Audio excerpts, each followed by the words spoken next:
Salamu alaikum. Idan har kin kasance mace wadda kike sha'awa ko ake baki shawara ki zubar da 'ya'yanki ki kashe aurenki domin ki tafi kasashe kamar irin su Libya ko Saudiya domin ki je ki aikin bauta, to ina so ki saurara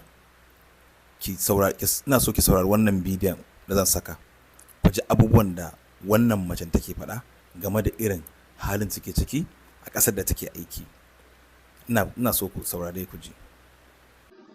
Assalamu alaikum DJ. DJ fa yau hankalin nawa ya yi gida haka kawai in gaya miki ina zaune na ji gaba ɗaya raina ya ɓaci kuma duk ne tunanin gida. Kin ganni na rasa abin da yake min daɗi, na yi addu'an na yi salatin.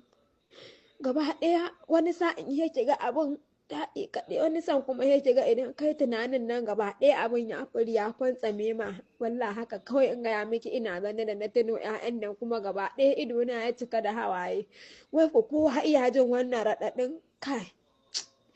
Allah da ya zaɓa mana abin da ya fi alkhairi. Allah ya zaɓa mana abin da ya fi alkhairi. Allah sa hai ruwana a garin nan ba da yawa. Dija ai dole ka rage wannan gari. Wallahi ni yau haka kawai ma in na tuno 'ya'yan nan he in ta kuka ba ma yau din nan da na kai azumin nan na sa abinci gaba na zan ci. Alƙur'an baki ji yadda nake ji ba in gaya miki kwata-kwata na rantse da Allah.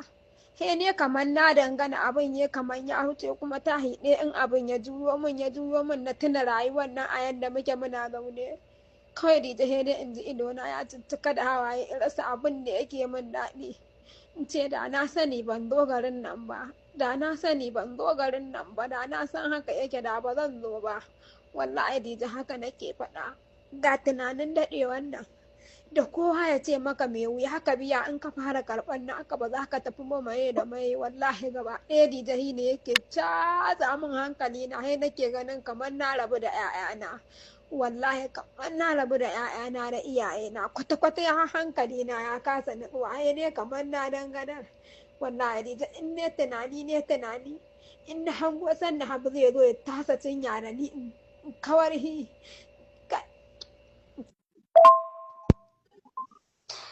ni kan dida wannan gona da yanda zan koma gida da na tafi gaba ɗaya ba na son zaman garin nan wallahi gaba ɗaya ba na son zaman garin nan ga yanzu kai na ban da ciwo ba abin da yake ni kan ba nan bayan nan ba da na koma gida